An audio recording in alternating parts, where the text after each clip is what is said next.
Jorge is a SLR specialist who comes to us from Cuba, and he has been with us how long? In April will be exactly 2 years. 2 years, yes. Okay, so this is our joint presentation because really the SLR work has become a multinational working group. Not only myself from Cuba, the Latvian colleagues from Ukraine here with us today. We have a very strong cooperation with our German partners in Posen, plus another groups we are also cooperating. I have made several presentations about laser tracking and calibration. Many of you have been before, so there are many parts I will not repeat now. We did a presentation in Nocturnal a few months ago, so this is the continuation of Nocturnal. The most important thing that in October last year was an extraordinary laser ranging workshop because it was the 50th anniversary of the first laser observation. We were happy that Calvin was able to participate. I could not go because my visa, I got it in December 29th, something like a New Year present. But the most important thing that one full session of this workshop was for the so-called station clinics. Because now laser ranging has the following situation. There are new technologies which have been introduced in several stations but not fully disseminated. So the problem now is not to make new technologies for laser ranging, but to exploit the network to the maximum. So the main problem now is quality control. It's not only to track a lot, to get many measurements, but to have a very high quality and reproducibility and very reliable data from the station. So one of the most biggest problem in quality control is to reduce the errors on the measurement, systematics and random. And one of the ways to reduce this is to improve the calibration and the system constant. So what we are doing now into upgrading the calibration to the station is fitting with the global trend of the laser network in this moment. Calvis will speak a little about this workshop in his presentation. This is a history of the calibration values in the last 15 years. So I did a reprocessing of about 10,000 measurements, and this was the laser. Which one? This small one is the new calibration target, which was bought using the procurement, was of this thing showing. And how we know how this is working? Okay, all laser stations are getting some feedback from analysis center. And for example, on the right is some data from a Japanese analysis center in Hirotoshubashi University by one colleague, Toshio Tsubo. And for any observation we are doing in Riga, we get, okay, the date and the time, the duration of the observation in minutes, and a systematic error in distance from the measure, the so-called ranging bias. This is some possible error, and this is some timing error, which is important but not so much, because this is a combination of timing error at the station plus orbital determination error. But this is important because this is reflecting the situation now with our calibration. This is what's expected because all the modifications we are using. So this is a histogram of the ranging bias, and the most typical we have now is about 120 millimeters plus minus 24. Our pulse length is equivalent to 18 millimeters, so the dispersion is not a problem, but the systematical value is something we were expecting to find because we have not finished yet the new fundamental calibration. So this is a proof we are working to solve a real problem. And for comparison, I want to show the results of our colleagues in Posen. This is not very fair because the laser pulse in Posen is only 10% of our laser pulse, and they do 200 more measurements per time of unit that we are doing. But let's say a very reliable station, this bias is in the order below 1 centimeter. So it's no systematic error, and the dispersion is related also to the laser pulse. And to get something like this, but with a wider dispersion, is the goal of what we are doing now. So what we got until last year, something that they are really working and working very well. This is the data for 2011-2013 using the old calibration network. And for the last few months, because the system was degrading, we found that any individual calibration was about 140 picoseconds error. And when we fit all the calibration during several months, the scattering was of the order of 232 picoseconds. Thanks to the procurement and buy a new single mode optical fiber with the same laser and the same hardware and the same software, we were able to reduce the internal error of a single calibration to 61 picoseconds. This is a 50% reduction, and the fitting along several months to 70 picoseconds. So simply by buying and putting it to operation a single mode optical fiber, we reduce the internal error of the calibration by 50%. So this was a money very well spent. But we have to implement several things, and this has been done in the last few months with the help of our Ukrainian colleagues, because we were using all the all calibration settings. I will show some photos. First, we did new hardware modification. We improved the coupling of the target optical fiber, how the laser beam was illuminated, this new optical fiber. A new mechanical head to put the optical fiber into use, to put everything in a better table for the laser. And the second thing is the signal we were getting both from the calibration and from the satellite branching, and was to optimize the optimization of the electronics. This was done mainly by our Ukrainian colleague, Irina, and we finished yesterday this round of sessions. So this was what we had 2 years ago. The history is the following. Here was the feeding of the laser light for the external calibration, was a screen about 50 meters outside the station. And for some accident inside the botanical garden, this was not possible to use again. So the first optical fiber was put, let's say, to simulate the external calibration. One of the first problems that the mechanical mount was okay, but was not optimal, was a little wobbly. And the optical head was working, but was not the best one. You see, we have some problems with optical isolation and mechanical thing. The information about the amplitude was possible, but not the best one. This was working, but was not the best solution. So with the working together with our colleagues, we exchanged this head by the new one. It's looking not only very nice, but it's much better because here we have an optical couple, also by the procurement, which is optimizing the illumination of this very thin optical fiber.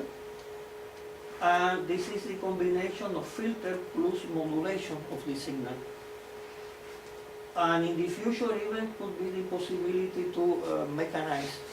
So the observer has not to go and move it, but this could be controlled by the computer directly. The second thing was the following. This is the laser room. This is the laser we are using for satellite tracking and calibration.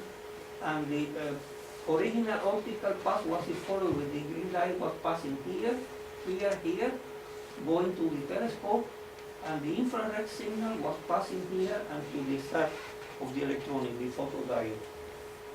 This is very convenient for alignment, but also a very little complicated because when you are realigning the system, you have to play with 3 mirrors. But also this table was independent from the laser. So any vibration, or if you were pushing, could change the alignation. And now was a combination of simplification plus better work. This is a common optical bench. The laser is here. Now there is only 1 mirror going to the laser, the calibration entrance, and the photodiode is getting the signal directly from the laser. Because they are sharing the same optical table, mainly in winter the temperature here in the room is very stable. The mechanical stability is now much better than before. Only the observer has to walk, let's say, 1.5 meters more in case he has to change the calibration.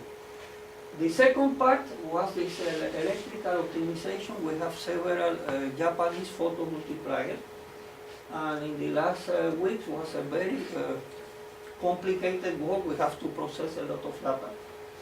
And I will show only 2. At the end was decided to test 2 photomultipliers with different gain. The pink one was the original one we were using, and this is the second one.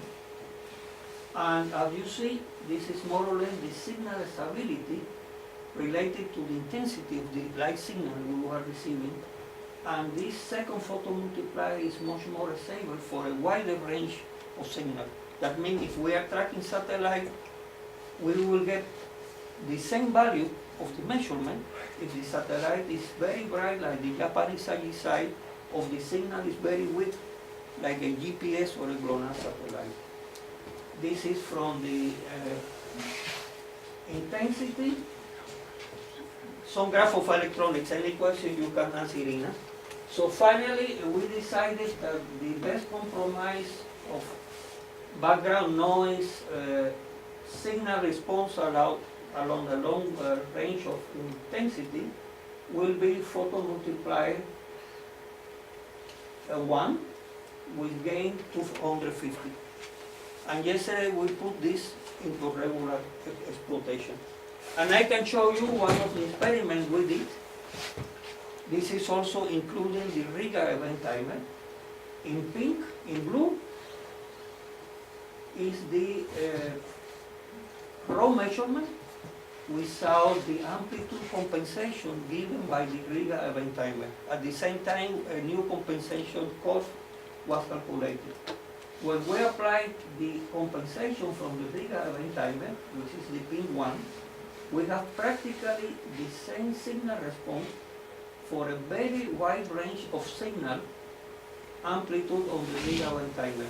For example, Lagos tracking, which is the same satellite I showed on the histogram, the amplitude we are getting is more or less here, and for very strong satellite is here.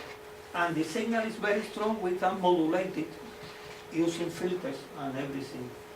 So that means now we have practical, for example, using the target, the optical fiber, for a wide range of signal amplitude, we get the same value of information. And for example, this is equivalent of 7 millimeters. So you see our range will be, the error will be below 2 millimeters.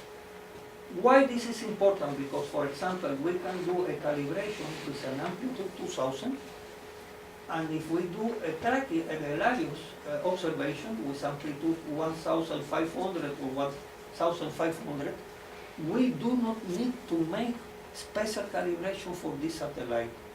So we can make a few calibration during the night and dedicate more time for satellite observation, which was of the goal of the new software we are introducing also. Starting next week, we will continue doing some final studies with the new configuration about short-term stability, medium-term, and everything. And now what we have to do is something I mentioned in nocturnal. we have to recalibrate the system to make the so-called primary calibration, to reduce this 120 millimeters systematic error to practically zero. This is the theory and the mathematics. Normally, when we do one observation, we have to make two corrections. One, to correct the time that the electronics is using to process information. So how the laser beam is traveling to the electronics, through the electronics and everything. And the second, we have to make a correction to a point on the telescope, which is the reference point for the measurement. It's a so-called invariant point correction. So if we do these two measurements in tandem, we can find these two numerical values which are used directly into the filtering of the data on the data processing. We can calculate it theoretically, but we should measure experimentally. The good thing that here in Riga we have a very good geodetical network, a local one. So the distance between, for example, the telescope, the laser station, a point on the tower and the central marking for geodetical use is known up to the millimeter. There are stations, for example, before coming to Riga, I was in 2009 in San Juan, Argentina, and up to now they have not done this network. And then we need some external reference point. This is the external target we can put on the tower near the GPS station. And thanks to the cooperation with our German colleagues, we got internal target to be put directly on the telescope. So we are saving time and money to build a copy for us. We will use it for the calibration. So we will measure the distance from the center of this reference point of the telescope to the target, and comparing what we are measuring with this distance, we know up to the millimeter, we can find this invariant point correction, and by measuring to the target at the same time, we can calibrate the target. What is the problem? This is one schematics of our telescope. We have a channel where the laser light is going in into the satellite, and when the light is coming back, there is a second mirror going to the photoelectronics and the electronics. And here there are two rotating mirrors that they are controlled by the computer, so every mirror is in the proper position when they should pass. But because we are going to put a reflector here, or in the tower a few tens of meters from the telescope, the distance is so short that the mirrors are not able to do this operation. So when the laser is out, when it's coming back, still the laser mirror is on position. So we need to find a way that the laser light will go up and then will go back to the second channel. And the solution is the following. This was also freshly built. We will use some special semi-transparent mirror in place of the mirror for the laser light out. There are two configurations. We have to find which one is the better. And this means we have to make a very delicate surgery. This is the heart of the telescope. This is the optical switching unit. Every time we are calibrating the telescope, we have to make a lot of alignment. This is the rotating mirror for the laser out, and this is the rotating mirror from the light going to the electronics. So we have to take out this mirror, put the new one, put it here, and then the laser light will be up to this special target, and a small portion will be down, and then will continue. What is the problem? For the regular operation, this surface has to be exactly perpendicular to this one, because it's not during the rotation of the mirror, the laser beam will be doing this, and then we cannot illuminate the satellite properly. So the big problem will be to put it back, to control and to realign. We are lucky because when we recuperated this alignment methodology, now we are able to determine this misalignment below 2 hours second. So we are totally confident will not be a problem. And in the second part, last year we did a part budget, we measured all the distance of all the components. The only problem we have now to measure the mirror head. So we will have a theoretical value to make the comparison of which is measuring. Because this is necessary for the main idea, because up to now the idea was to match any observation with a calibration. But when this encoder and the new software enter in operation, we will have no time to do this. So we are going to another way. Now the software is ready, the DOS prototype, we are going to compile into Windows in the next few days. We will have 2 or 3 sets of calibration before, in the middle, at the end of the observing season, for 1 night or 1 day, and then we will use all the calibration for all the satellite passes. And this is everything. So I will be here until April, May, and I am totally sure before I leave Riga, everything will be in full operation. And in any case, I will be available by email or internet to continue working. So, many thanks, and Paldis.